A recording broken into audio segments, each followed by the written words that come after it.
This episode is sponsored by Rocket Money. Okay, so this just happened to me. You'd think my brain would learn, but it doesn't, because there was an after Christmas sale. It was like a New Year's sale. And I wanted to try out this service, and they had a 14-day free trial. And even though I set like 1,000 reminders to cancel it, I didn't cancel it. And then I saw a charge and I was like, oh man, I've done it again. And I don't know how many times I just subconsciously do that. A lot of people do this though. You get suckered in with the free trial and then you forget to cancel. But with Rocket Money, formerly known as Truebill, it's a personal finance app that finds and cancels your unwanted subscriptions for you.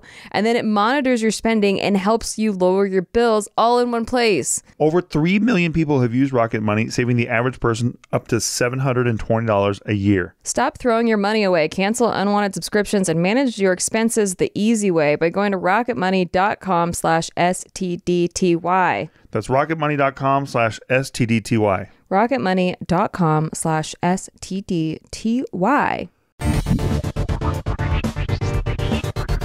Hello, welcome back to Shit They Don't Tell You. I'm Nikki Limo. What's up, everybody? It's the Woo Man. The Woo Man? Yeah. Okay. No Iceman? People have loved, they started calling me the Woo Man. And I'm embracing it. Woo Man is powerful. Yeah, thank you. Yeah. Yeah. It has a good ring to it. Woo Man is boss. What did you say? Woo Man is boss.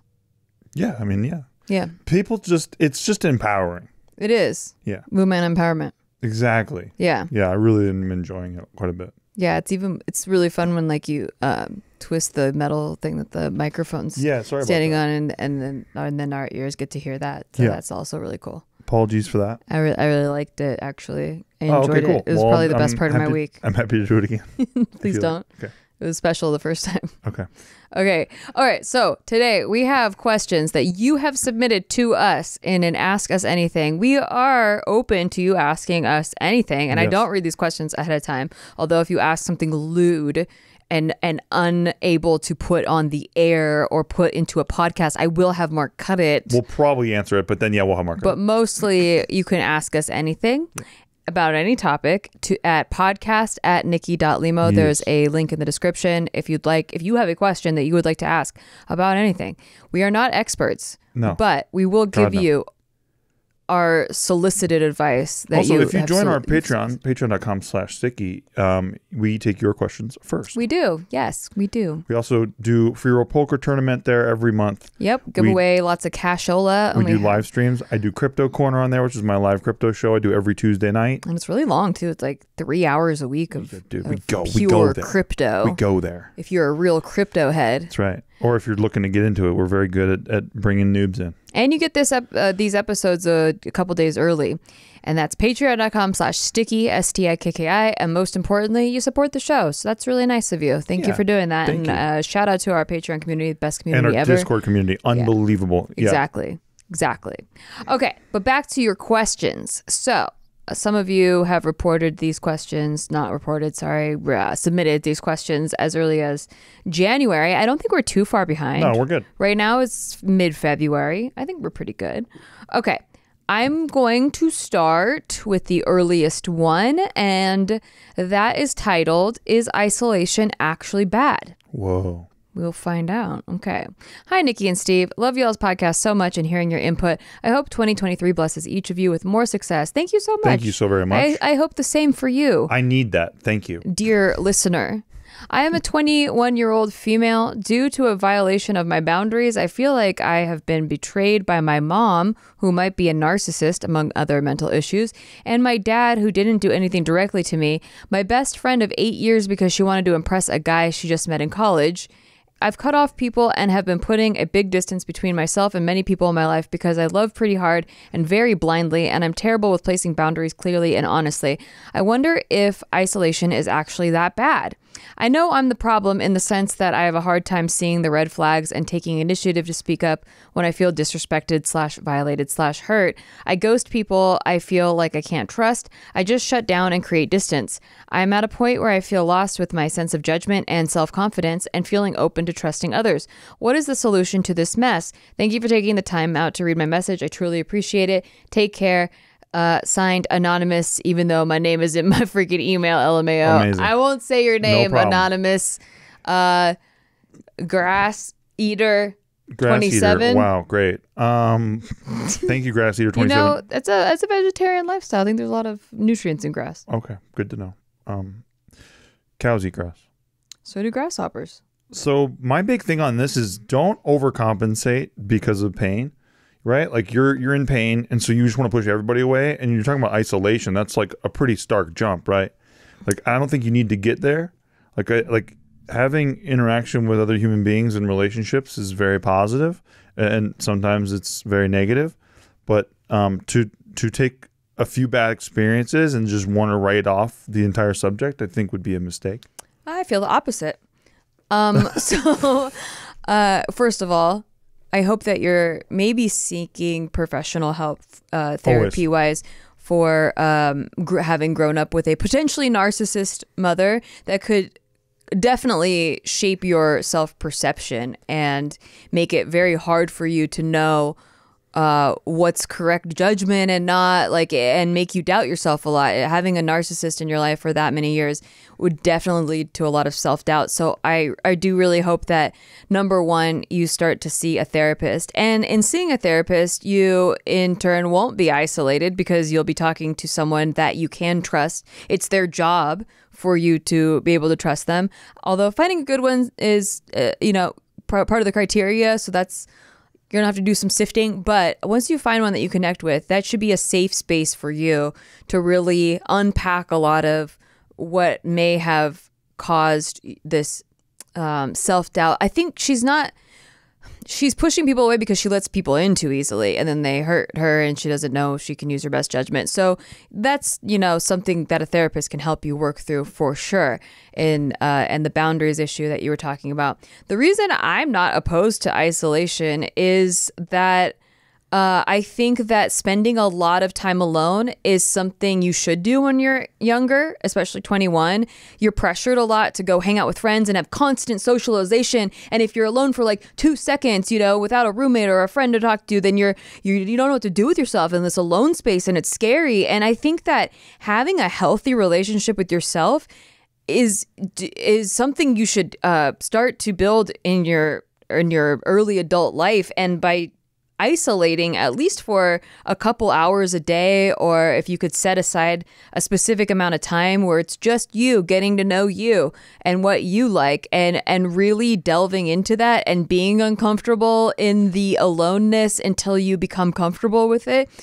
I think it's huge. I think it's really great. And if you know yourself really well, you'll be able to spot red flags very quickly, because a person will either add to your life or they won't, or they'll be taken away, and you can feel it. When you're comfortable with what you have, just as you as alone as a person, then you can really feel when people are taking away from that, when people are draining your energy, and then to stay away from those people and to build boundaries. And then you can start to build your friendship circle on just people that are an energetic match to you. I don't disagree with any of that. Yeah. Having a balance is really good. I guess I read what she was saying is like, I don't want to be around people anymore. I'm going to shut down and move away from society and not in total isolation. I think that's what people feel like when they've been overstimulated, for sure. And I think, which I think is a mistake. A retreat into cleanse, as long as you're doing it with a purpose, I don't. But are you hearing what I'm saying? Yeah, I honestly would go to the woods for a fucking month if I felt too stimulated by society. Yeah. I think that it's kind of like healing to get away from, you have to get away from your phone too, get away from everything if you're going to do that, and really ground and root yourself. Everybody operates differently. You're an extrovert and you actually get energy from socializing with people. For me, it can completely thwart, warp my self-image if I'm around. I don't disagree too with many people. I'm just saying, without a solid sense of self. Yeah, having a sense of self is so important. Yeah. I completely agree with everything you said on that. I just think that the idea of I don't trust myself to trust anyone, so I'm going to abscond from relationships I think is a mistake. Yeah, I think if you're looking at it as a permanent thing, Yeah, exactly. for sure. But I think that's how she makes it sound. A period of doing that while taking conscious steps to achieve a goal, such as like self-discovery or like have a goal self-improvement. Reading books, listening to different speakers on the topic, self-improvement type of mindset coaching, that kind of stuff, or seeing a therapist. Like doing all of those things while being isolated isn't a bad idea, and then you re-enter society with a newfound sense of self-worth and who you are. Yeah, work on yourself. That's the biggest thing, I think, for this. Yeah, but sometimes I get why you're like jumping to isolation is because you just feel like it's all overwhelming. Relationships are overwhelming when you don't have a solid sense of who you are. Yeah, you need to work. You need that. If you don't have that, you need that really badly. So yeah, that's the cure, is not necessarily going into isolation, but like you can work on yourself without going to isolation. But if you feel you need to do that because people affect your what exactly is energy it too much in the process? In the context of the term isolation, in today's terms, does that mean like you're just cut off from everybody? Like, I mean, it could probably mean different things for different people, but yeah, I see it as like a lot of alone time. Mm-hmm. Obviously, like I need to pay my bills and stuff, so like I'm paying my bills, but like I'm cut off from like social interaction. Yeah, like I'm willingly taking myself out of any social things like gatherings. Yeah. Okay. And it's being done because of a traumatic event. That's where I'm afraid to tell somebody, yes, you should isolate, because overreacting, or not really overreacting, but like responding to something like that. Sure, over responding without actually doing work on it. Yeah, exactly. Yeah, for sure. Yeah. Like I don't think that isolation's the solution. Right. Like I think it's part of the healing process, but I don't think it's like the end all be all, like you're never going to interact with society again now, and that's a better choice than, having relationships. No, absolutely not. But I do think that like taking a solid period of time to yourself. To find yourself is really good. Yeah, for sure. As long as you're working on those things. Yeah, and knowing yourself, knowing your boundaries. To re-enter society, knowing who you are, what you stand for, and what you want in your life. Yeah, I agree. Yeah, I think that's pretty big. And 21 is like that age where it's like you're all of a sudden like throwing a bunch of responsibilities out of nowhere, and just you have to fend for yourself. Like no one taught you any life skills. They only taught you like math and science and shit. And now you got to like learn how to be an adult, right, from scratch. Totally. It's a hard transition era. I think 18 to 25 is like, that's like the hardest transition era. For sure. It's a huge chunk of time too. It's like 7 years of transitioning. Cause then you think you get it, and then you get like totally thrown off, and then you have to re-establish it again. Yeah. Well, that's constantly happening through your whole life too. For sure. Yeah. But I think that more than anything, going from like being treated as a teenager, you're dependent on everyone for everything, to like, oh, now you're an adult, you got to do everything by yourself. Yeah. Is like weird. The hardest, biggest whiplash in life. Well, we hope that this helps you. Yeah. And we're rooting for you out there, and please let us know how it goes. Yeah, let us know how it goes. But yeah, work on yourself while in isolation. Don't just isolate for the sake of isolating. I think the way Nikki put it is really good. Thank you. I'm glad that you re-asked the question to clear that up too. All right, this next one is called Longtime Fan, Short Time Needing Breakup Makeup Advice. All right. Okay. Hey, Nikki and Steve. Compliments first. You guys are my absolute favorite couple in the world. I legit talk about how much I love the two of yours relationship in real life to all my friends. If I find something like what y'all have, I'll be the luckiest girl in the world. Oh my gosh, you are so sweet. Thank you for listening to the show. Story time. I truly thought that I had found my own Steve Green. Aw. I'm a 25 female and have had a BFF 25 male for 13 years. I never saw him romantically and vice versa. We have both been in and out of relationships, and we have helped each other through our lowest moments. Fast forward October 2022, he's married and his wife cheated on him and treats him horribly. He gets out of that relationship with my help, and I tell him I have feelings for him, something that I was going to take to my grave because he was in a relationship. That sounds very familiar, yeah. He says he feels the same way. He leaves his wife and moves across the country to be closer to his family, who coincidentally live 20 minutes from me. Oh my goodness. Wow. He can't live with his family, so to get back on his feet, I allow him to live with me. Oh my God, this is juicy. Steamy. This is steamy. We intended to go slow and remain friends in this time, but couldn't keep our hands off each other and quickly became boyfriend-girlfriend. I asked him again and again if he was over her, and he said he was. Fast forward a couple months later, he is grieving his marriage and his cat that he left behind with her. He says that he doesn't love her or want to be with her, but he misses what they used to have. That's totally natural. Totally natural. He's being told by mutual friends that I maliciously broke them up to be with him. Holy God. And he's, oh my God. Some people started rumors like that too. They sure did. Everyone comes so out of the stupid. woodwork with the greatest hits. Yeah. Great. No, never mind the wife cheated on him. Yeah, no, but, that doesn't okay, matter. That Like, doesn't you matter. broke him up. You're totally. Yeah, you're the linchpin. You're the home wrecker. Totally. Maliciously broke him up to be with him, and he started believing it, which I previously made sure to tell him was absolutely not the case. He lied to me about sleeping with someone before him and I were official. P.S. I hate the girl he slept with. Wow. I know for a fact I love him, but I do not know if I am or ever was in love with him. I've been in love before. There was no doubt that time. I broke up with him because he was having doubts about my intentions, and that made me feel horrible. I broke up with him because he lied to me and because I can't trust if he's truly ready for a relationship. A few days after I broke up with him, he's doing everything to get me back, taking responsibility, apologizing, talking about how he knows he wants me and how we are soulmates. He's going to therapy and trying to take care of himself. He wants me to give him time. The issue is that I don't know if I can forgive him for all the stuff he said when he was at his lowest. He's my best friend in the entire world, and we would be a perfect love story if it worked out, but I don't know if I ever even truly was in love with him. Another thing, I don't have the biggest boner for him either, LOL. What's the plan, boss? Break up or make up? You're out. You're not in. Yeah. You're not I in. think if you're already having these doubts of like... What kind of love story is this? Yeah, no. It's like, yeah, and then we got back together, but...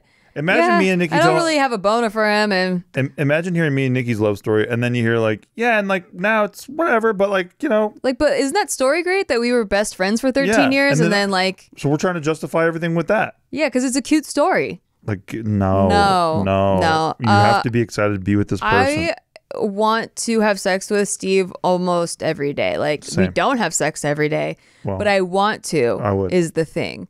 You And climbed in my lap last night while I was live streaming. Yeah. Because I was playing a video game last night, live streaming on our Patreon. yeah. And you climbed in my lap, and I was like, dude, I would shut this whole thing down right now and just go pound one out. I wish you did. I know, but I was right in the middle. I know.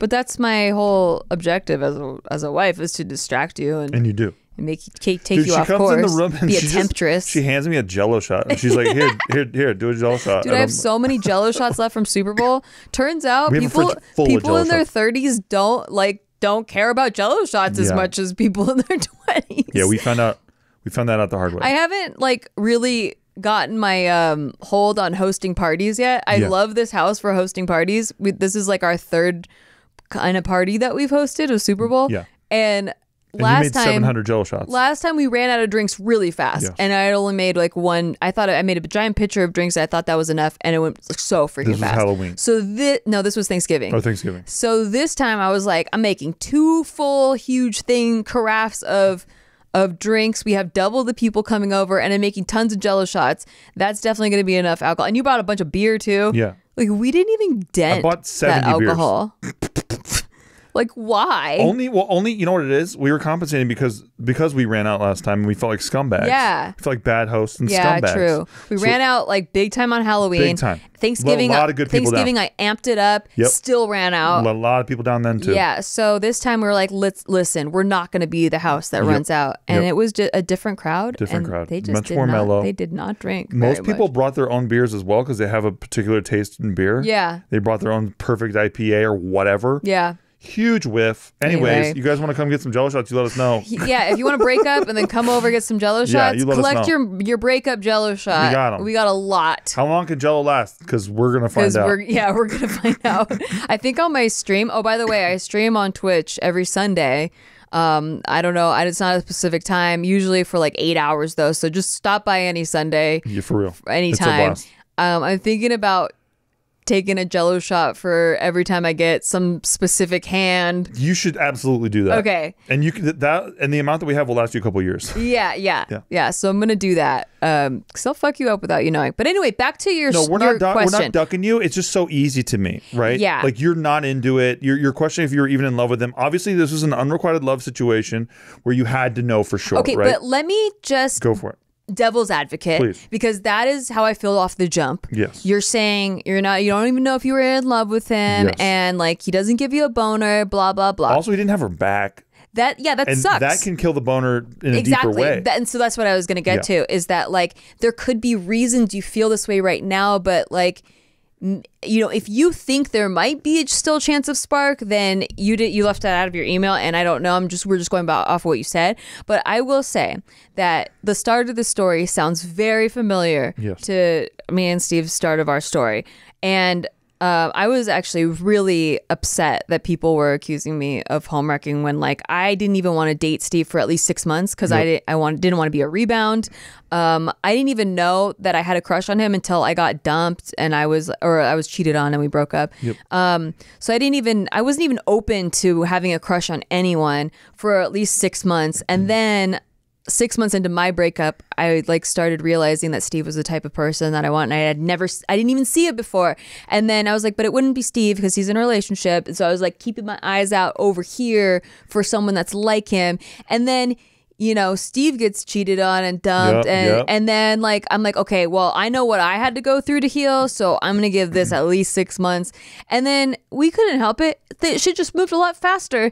And then people were like, you're a home wrecker. I'm like, what the fuck? I know. Well, and another thing too is nobody knows anything, but we're on the internet, and so they all think that like, oh, we were all this like tight friend group, and it's like that is not the case, dude. Not what you saw happened. some videos. It's like working with coworkers and be like, you guys were like best friends. It's like, what are you fucking talking about? Yeah. You have no idea. There's a lot of stuff you don't know. Yeah, a lot. We won't get into that. No, we don't need to. But what happened though, I will say, and we're going to talk about this in another episode, by the way. I think it's very fitting. So tune in for that episode. I don't know when it's coming out, but because I wanted to know, hearing our love story in the very first year, if we would have told each other to break up. Yes. Like if we had written into the show, would we have said break up? Stay tuned for that. And I will get to that on that episode. But I will say that the first year was really hard, and there were a lot of misunderstandings, things that rubbed me the wrong way that Steve did that were projections, because he was still healing from a 4-year relationship. Yes. And they weren't even married. They lived together and had 2 dogs together. So it felt, very serious, like that level of serious. But and I was depressed about losing my dog. Yeah, and he was depressed about losing, like, for a long time, that idea of what they had together, for sure. And not her, but the dog. Yeah, and I mean that's what she said that he said too. It was like, he's not in love with her at all, but he misses their cats. And so I can relate to that, and I can relate to like when someone is going through a breakup, because this is how I felt about when I was going through a breakup with my ex, who was terrible, and I was trying to get over that. I still had a hard time dating new people, even when they were great people, and I like felt this is fun, but I couldn't I needed to work through what the breakup I just gone through. So I was giving him a lot of slack because of knowing that that's what I had to go through with my breakup. But there were, things like he never wanted to like post pictures of me on social media, and it like hurt my feelings because like my ex didn't want to either. And it just felt like, are you like ashamed to be with me? Because there was also like, I felt this thing at the time that people didn't really know who I was, and that maybe you didn't like want to be seen as being with me too, and That's that hurt my feelings. No, for me it was just that I was in such a public relationship. Yeah, I didn't want to like intertwine myself in another public relationship that quickly. Yeah, it was terrifying. Yeah, totally. Yeah. And so there was this like really big fight that we had in Europe, and Steve said some very hurtful things. But some true things. I'm kidding. to this day. I'll never know what he truly feels inside, but he said some really hurtful things that made me so unattracted to him. Like, and I told him, he did a couple other things too, where he would tell me that he was coming over and then he fell asleep, and I felt very like abandoned, like it triggered a lot of things for me, and it made me want to detach. And in that detachment, because we hadn't gotten fully attached yet, even though I really loved him and I thought that like we could become like this thing, and like there was enough spark there, I got super unattracted super fast. Like, and I told him that I was detaching. Like I told him straight up, I can't go through this again. So I'd rather be single. I was like kind of feeling really, really happy single. So if it's going to be this way in our relationship, like I don't really need this. Like I'm just going to detach. I thought it would be cool, but like it's not, and I'm detaching. And I didn't feel attracted to him like during that like detaching time, because it like my feelings were too hurt, you know? And the difference is he immediately owned it. Like immediately was like, I don't want you to detach. I'll do anything to like, I'm going to change this. He listened to me. He validated my feelings, and like, I felt heard, and I felt like we could work through this, and we could let this evolve the way it might, you know, it might be something beautiful. And I genuinely didn't know how much my actions were affecting you. Yeah. And once I heard that, and then I was risking losing you. Yeah. I was like, oh shit. Okay. Now I can kind of see what I'm doing a lot better. Yeah. Like I was like, if I cut this now, I'm not too far in the love hole that I could get over this quickly. Yeah. You know, like, but I don't want to. Like I like what we have. I just don't know if like if we can put in the work right now, because he's still healing from his breakup. Exactly. And that's what I didn't know either, is I thought, okay, well, I flushed that. Yeah. I'm good. Because you didn't have feelings for her anymore. Exactly. Yeah. So then, but then you just don't realize that, you know, there's a lot of baggage that you bring from that other relationship that takes a while to shed, whether you like it or whether you think you're strong or not, you know, subconsciously it takes a while to shed. Seeing Franklin like would just make me sad. Yeah. You know what I mean? I remember that. Yeah. And it was really bad. But it was like that for a long time for me. Yeah. For a couple years. For like probably 4 or 5 years. Yeah. Yeah. Mm-hmm. I remember. Because you know, I'm such an animal person. The idea that my dog never knew what happened to me, I could cry about it right now. Yeah. You know what I mean? Because I love that dog. Yeah. And I love both of those dogs. We had just gotten one of those dogs too. Mm-hmm. And just there's so much to it. But yeah. So that's why I don't want to do. You know, I don't want to villainize anybody or whatever. That's why I'm giving him benefit of the doubt here. That like, I think he might truly mean it when he's coming to you saying he's scared of losing you, saying that he fucked up and owning everything and apologizing. I think he might truly mean it.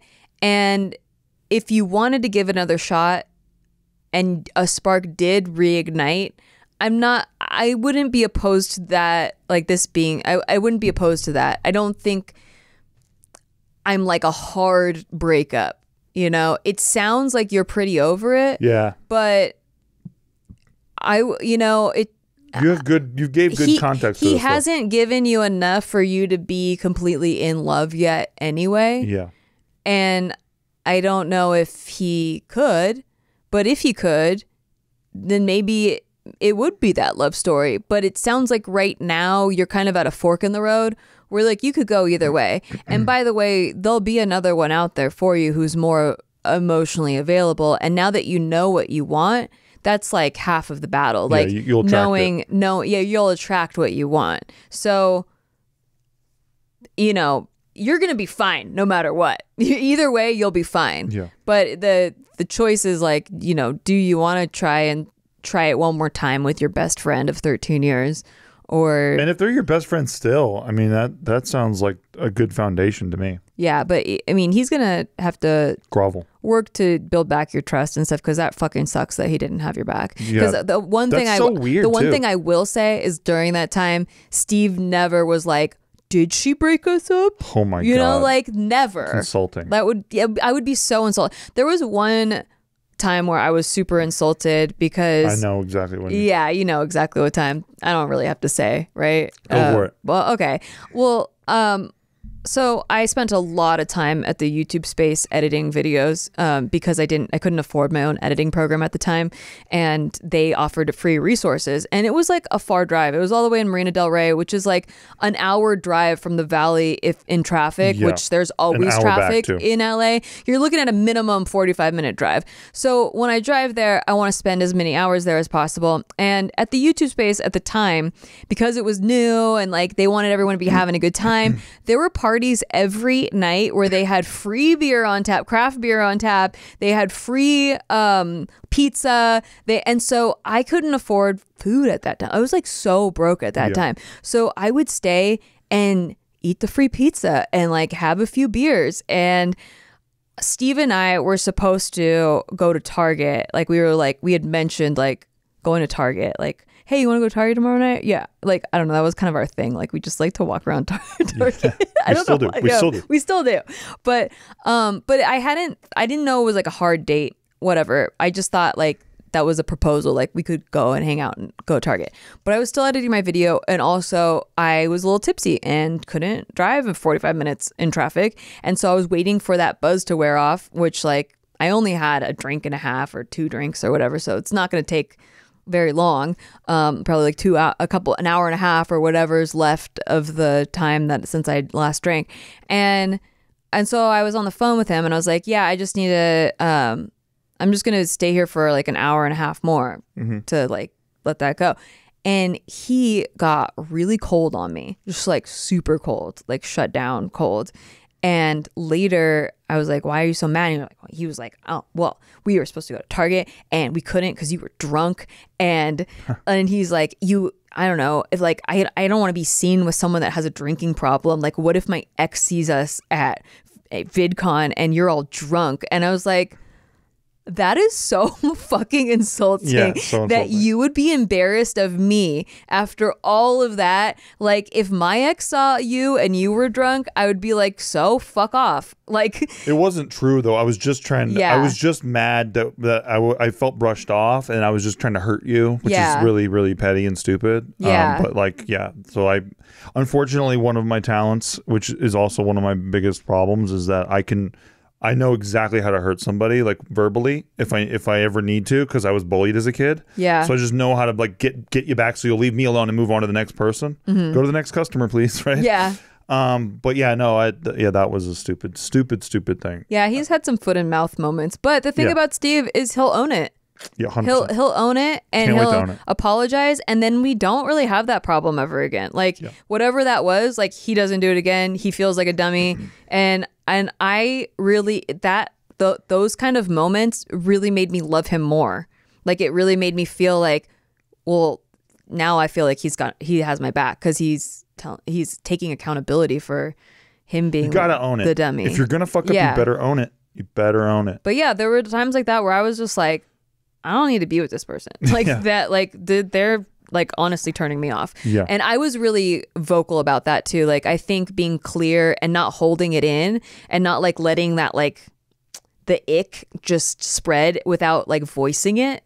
So I gave him a chance to rectify it. Like a lot of people don't give the chance. Like they just go, well, fuck you, then I'm out. And I think that that's a lot of the building blocks of the solid relationship is you gotta like work together to find solutions. And then if you guys have exhausted your resources and still don't see eye to eye, or you still turn each other off, then you're done. But at least you know that you tried to work as a team and to build all that, because that first year was hard, but we very quickly learned how to work as a team. Yes. And I think that was paramount. Our conflict resolution is unrivaled. Absolutely. And because of that, there's no resentment. Like a lot of people go, oh, like married couples, they're sexless because, you know why? Because they have a lot of resentment towards each other. They think they're on opposing teams and they can't wait for like an argument to happen so they could bring up all the other shit they were they never pissed about. Fix anything.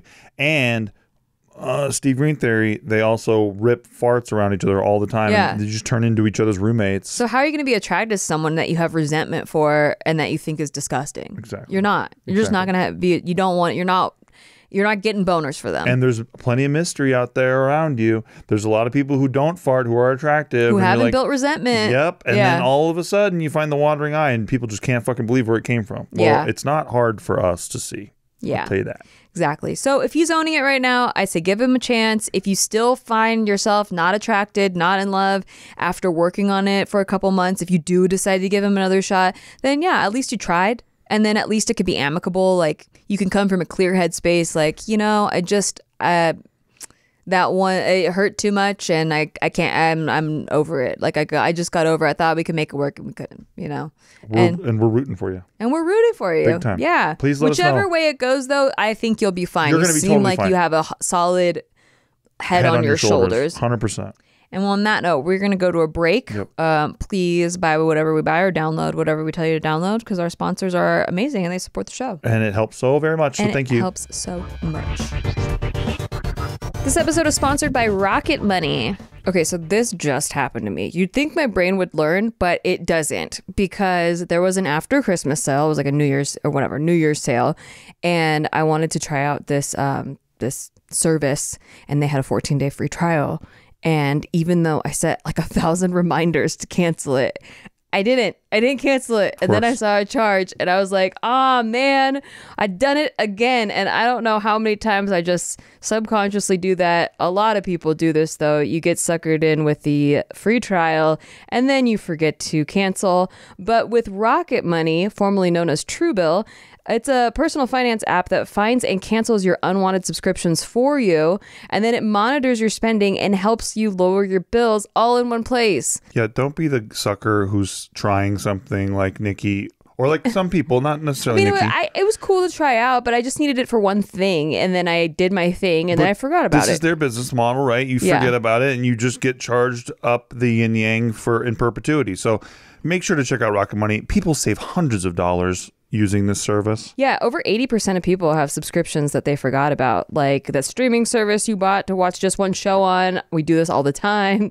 Or that free trial that you just never even used. And Rocket Money is going to easily and quickly identify your subscriptions for you so you can stop paying for the ones you don't want, which is all we want. Yeah, you simply find the subscription you don't want and you press cancel. And then Rocket Money will cancel it for you. That's amazing because there's so many like sometimes they make the process to cancel so hard too. Like you can't just press a button like with these services. You have to call a number. But with Rocket Money, it just cancels it. Over 3 million people have used Rocket Money, saving the average person up to $720 a year. Stop throwing your money away. Cancel unwanted subscriptions and manage your expenses the easy way by going to rocketmoney.com/STDTY. That's rocketmoney.com/STDTY. rocketmoney.com/STDTY.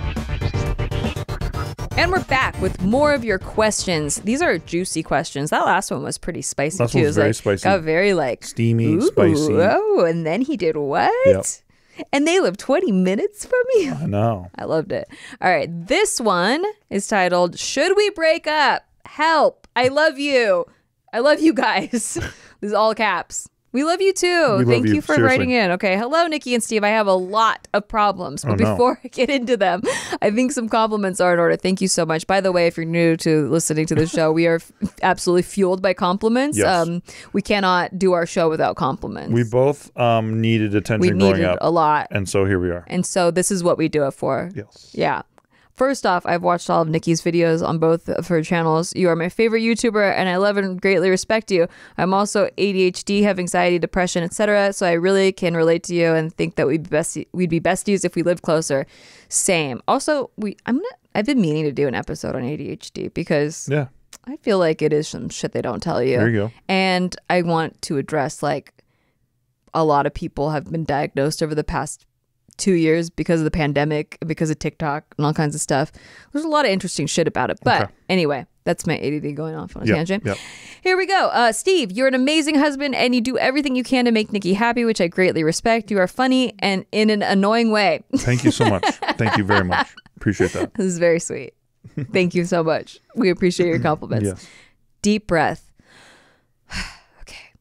Please prepare for an intense story. I already know that I'm the a-hole and I'm still trying to process everything. Okay, well, we're going to reserve judgment until you get through your story.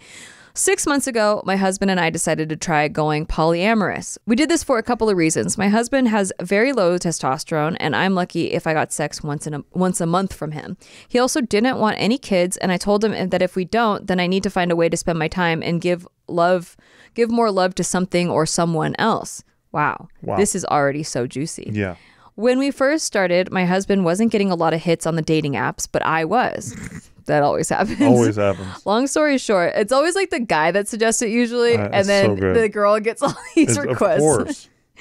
Long story short, I dated quite a few people and thought that I just wanted to satisfy my sexual needs. But after a couple dates with this one person, let's call him Andrew, I fell in love. He's been married for 20 years and poly for 5. His wife and I have become friends, and we've all had game nights together and are very open about the situation. My husband and him had an agreement that they were perfectly happy to share me among themselves. Since they both have a deep and meaningful relationship with me, after realizing my feelings for Andrew, I had agreed to be exclusive to him and my husband, let's call him Tommy, because I am so self-conscious about myself. I had weight loss surgery last year and lost about 120 pounds, but still feel like that fat girl. I doubted Andrew's love and devotion to me. He's a very private man, and even though I've told him many times that I love him, he's never said it back. I told him not to ever say it unless he truly means it. In this process, I ended up dating a few more people and deeply regret it. Now I realize that I don't want anyone else. The big event. Tommy and I had a New Year's party where we invited a lot of people. Ironically, we only had one couple who showed up that wasn't poly or ethically non-monogamous. We all got crossfaded and got very flirty. All that is, except for Andrew, who was on his phone most of the night. He was thinking about spending the night, but he was so uncomfortable with how open everyone was being that he decided to leave shortly after midnight. I also shared some very intimate details about some personal time with Andrew that he didn't want anyone to know. I don't even remember most of this night, just what I've been told. When Andrew left, I ended up taking another shot, which was of some tequila from Mexico with the worm in it. Oh shit. After swallowing the worm, I went from messed up to incomprehensible. And then I proceeded to make out with both of my husband's girlfriends, and one of their boyfriends made a move on me when I was alone in the kitchen. But that's not the worst of it. I ended up having a threesome with my husband and one of his girlfriends. My husband says that he asked if I was okay, and I drunkenly said, yeah, why? Instead of taking that as me being far too gone, he decided to proceed. The next morning was a blur, but with his girlfriend being in the bed, I knew what happened. I was so ashamed. To make matters worse, my husband's other girlfriend and his boyfriend spent the whole day there. That morning, the boyfriend tried kissing me again and putting his head in my lap. I was in complete shock. My husband was sending me private messages saying that we looked cute together, but I've known this person since childhood, and Siam was more of a brother, so I was very uncomfortable. Because of this night, my partner and I almost broke up, and I decided to get another STI/STD panel. My results were life-changing. After testing twice, I was told that I am herpes type 2 positive. I told my partners, and they all get tested. Everyone is negative, even my husband and his girlfriend. I'm writing this on the 23rd of January and haven't even masturbated since that night. I feel violated and betrayed. My husband and I have been together for 10 plus years, and I trusted him to keep me safe that night. Now I'm having PTSD episodes from when I was raped before my husband and I started dating. I know that the herpes is on me, but I don't think I can ever sleep with Tommy again. I feel betrayed. He knows of my past, and I know this would never have happened with Andrew. I'm trying to find a way to still be with my husband in some way, but I don't know what to do to salvage what's left of our relationship. It's heartbreaking. I'm tempted to move to the basement or move out altogether. Do you have any thoughts that might help? I appreciate some feedback. P.S. I know you aren't experts, and my therapist has only said things like, wow, this is a saga. I can't wait till the next episode, which isn't helpful. I'm trying to find a new therapist. Yeah, definitely find a new therapist.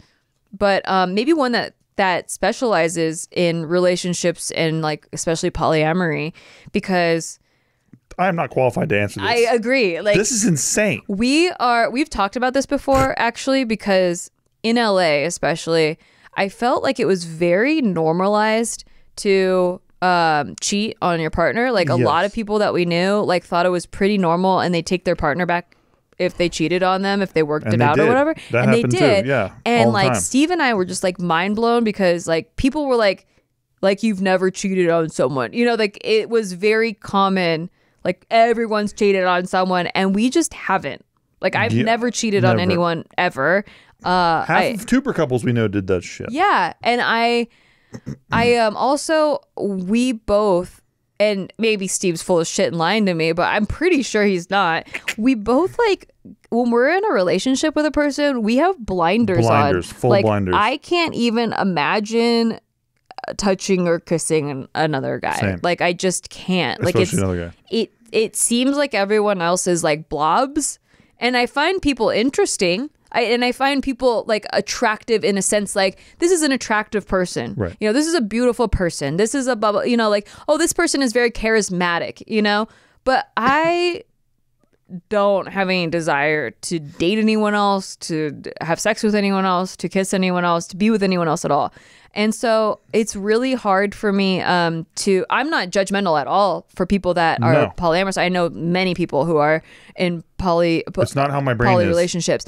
I just can't comprehend it. So I don't know how to give advice on it because this is a lot of, there's like with polyamory, with open relationships, it is 100% up to you as a couple to decide what the rules are, you know, and like every relationship, I think this is the misunderstanding with polyamory is and why it gets judged is because people are like, oh, you're just a bunch of like whores having orgies, but it's not really that. It's like you guys have rules, right? Like you have specific rules.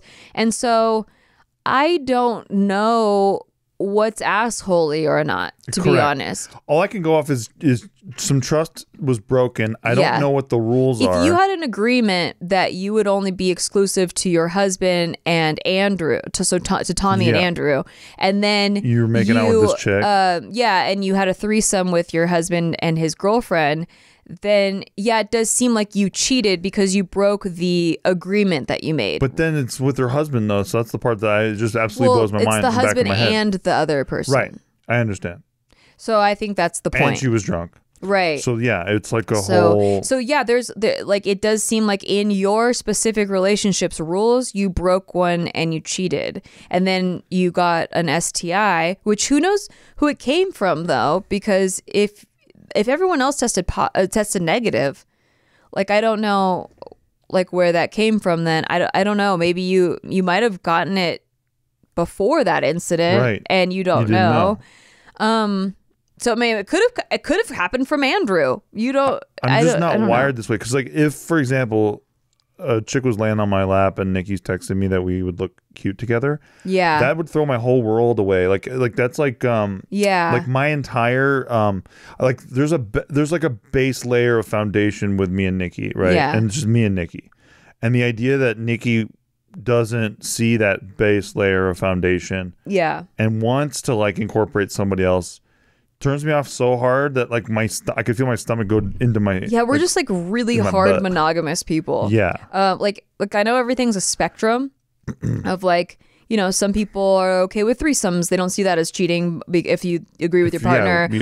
But like that's it. You know, that's where they draw the line. Or like some people are okay with an open relationship, but they wouldn't like get involved with the person that it's just for sex and like there's no relationships happening. So that's an open relationship. Polyamory is like where like you guys are in agreement that you're exclusive to each other. You're all in a relationship. So there's a lot of different levels.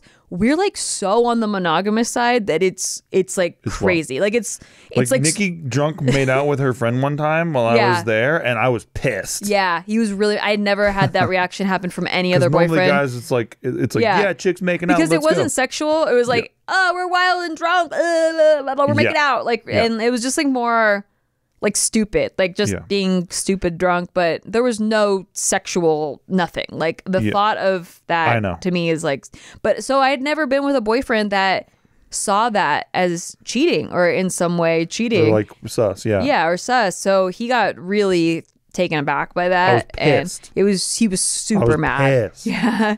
So we had a lot of. I didn't ruin the night. I was very. I let it. But I could tell he was mad about something, and I couldn't tell what, but I could tell he was mad. But that's all. That's just a boundary. That it's just something that it's like it was good to know. And I apologized. I didn't know, and like we definitely set that rule right away. I kicked Nikki out of the house for a while, and then.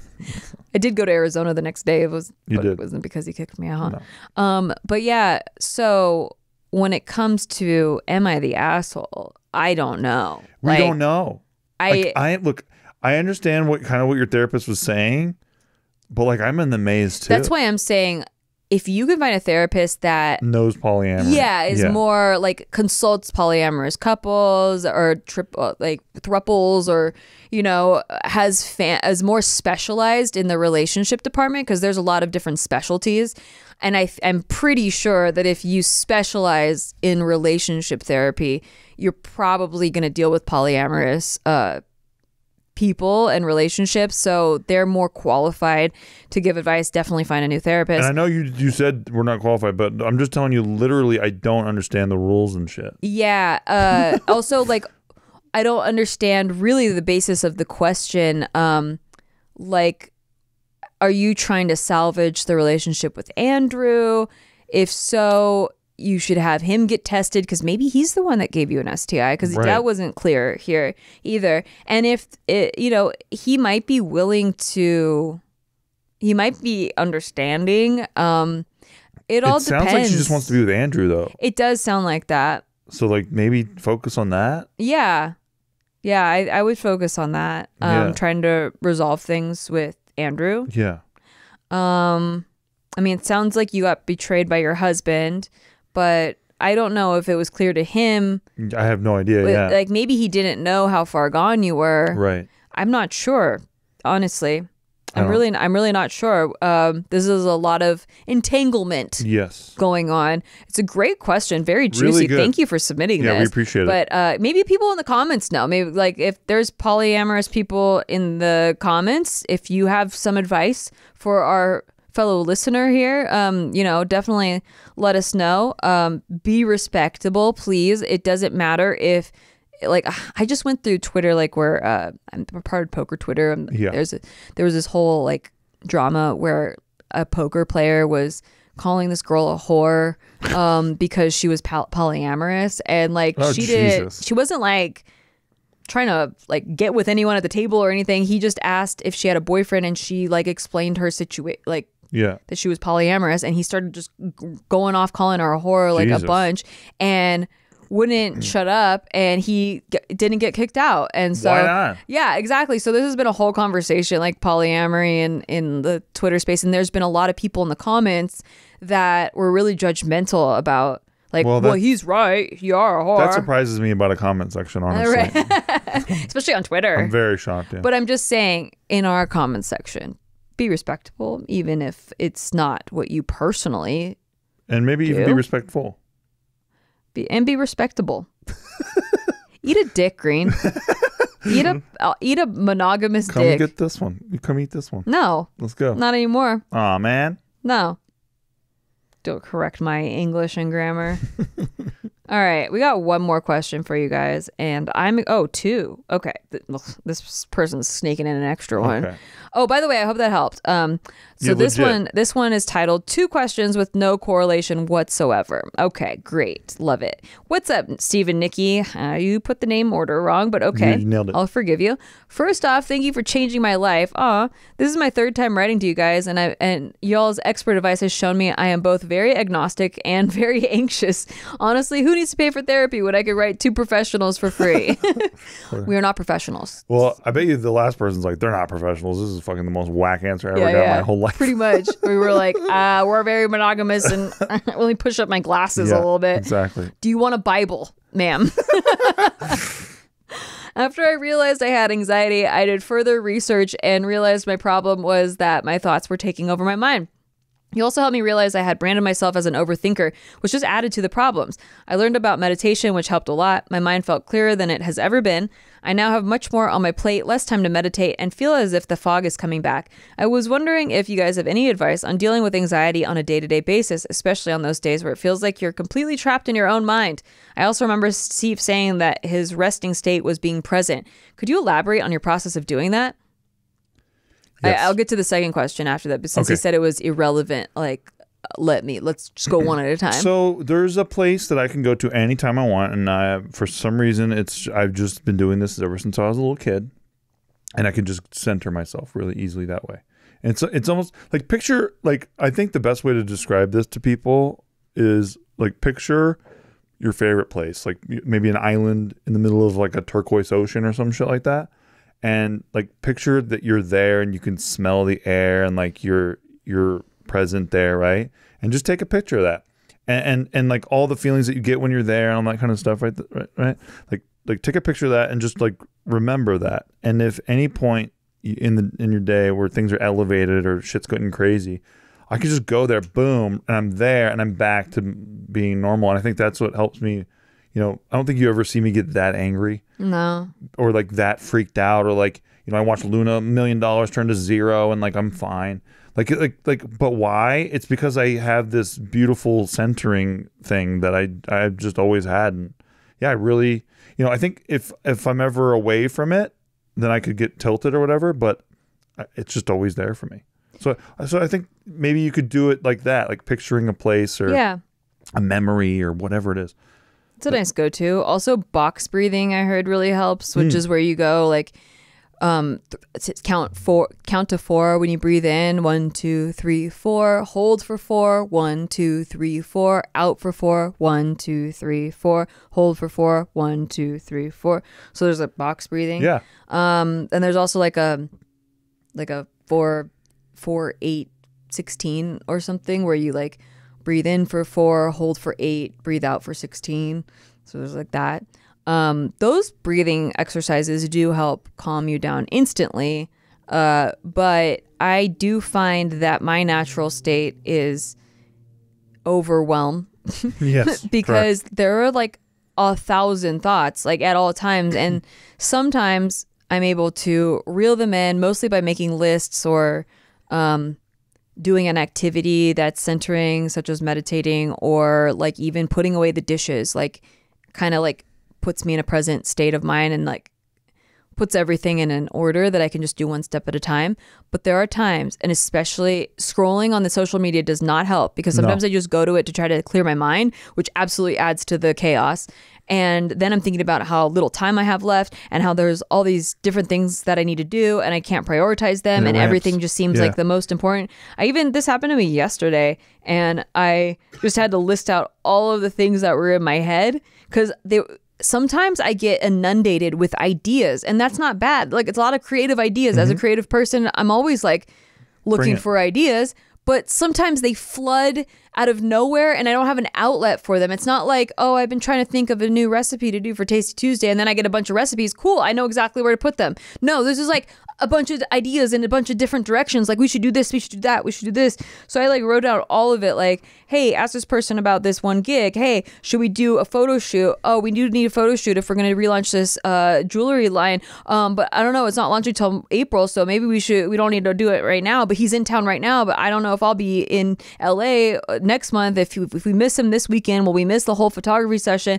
And then I need to fill my hot tub, and LaCroix sent me a mini fridge, and there's this affiliate package that I need to review before signing. And then how do I even add the buttons to my webpage on Twitch? Oh my God, I'm so new at Twitch. I got to learn how to use a HUD, because everyone else uses a HUD on poker streaming, and I'm at a disadvantage by not using it. The house is really messy. I'm half finished editing this vlog. Like, all of these thoughts are all at the same time, and I'm not even a quarter way through this list. I believe you. And I'm just saying that, so when I say I'm unqualified, I am, but I can only tell you what semi works, and that is listing everything out to get it out of my head.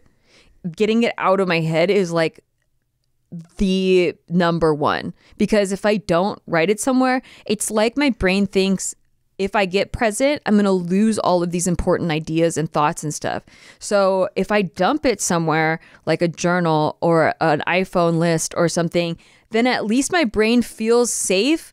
Like, the thoughts are somewhere that we don't need to think about them right now. They're not going away. We have them. They're safe. They're locked up. And now we can just focus on what we need to do today. And then I was able to, after I listed all this out, I was able to focus one by one on what I needed to do, which was I needed to study something, and like for poker, and then I needed to fill out a tax thing, and then I needed to do these like HOA stuff. Like, so it was, writing it down, it was like, but like none of that was even on the list. I just needed to get all the thoughts out. But so writing it down is number one, and then I'm able to like go to a state like that. Okay. But sometimes when he's saying that he doesn't have time to meditate now, it's weird how meditation works, because the more you feel like you don't have time, the more you actually do need to meditate.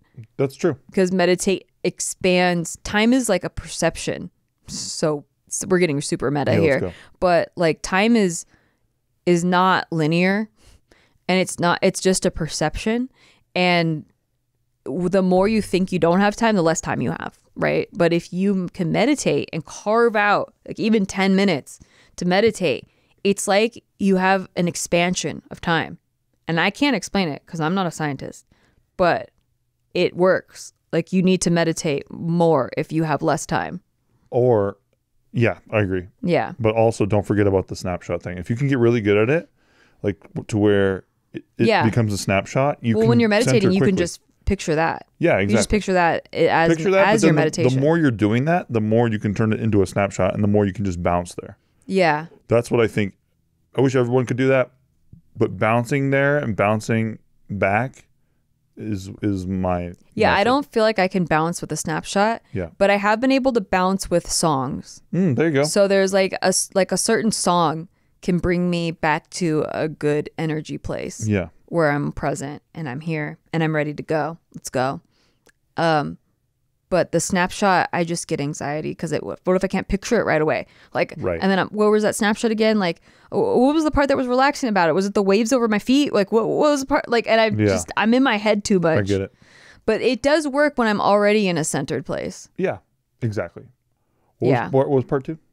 And then part 2 is, this question is random as fuck, but do you have any tips on how to trade options? I'm a complete beginner. I would like to know where to start. I don't have much in my portfolio, about 1K, but I'm working on building it up when I'm done DCAing. Woo. What are some strategies, books, and or YouTubers that you would recommend for me? Don't forget Coogee. Everyone's sleeping on Coogee. Yes, I'm working on getting therapy. I'm just hella broken on some bad credit Nikki era shit. Understandable. Let's go. Well, I wouldn't recommend trading options if you are hella broke right now because it's super volatile. Like if anything, you should be DCAing and then, maybe put it in an index or something less volatile, right? If you're that broke, right? Because you just need to build a stack, right? Build wealth. Options are super volatile because it's like day trading. But I will say, if you follow Phil Town, we took a whole course from him and it was amazing. Actually, he has a formula with a 90% success rate of trading options where you will it's 90% you're going to be profitable. In fact, he did 30 years of back testing on using this method, and no matter what, like you come out profitable. Like you don't lose money as long as you continue to stick to this system. And it was because of this system that I learned from him. And I started using the system with options trading and it did work. You have to be like doing it every month, right? Because it's very marginal. Your edges are just like, they're so little. And instead of taking big risks like a lot of day traders do, you're just taking really, really minor things that add up over a long period of time, but that can net you like 15% a year if you're doing it correctly. And you're getting out at certain points too for certain reasons. Yeah, exactly. And he has these stop losses, these alerts that you can set, things like that. It's really good. So check him out, Phil Town. He wrote a book called Rule Number 1. He's more of a value trade investor, but like a Warren Buffett style strategy. Like a Steve Green style.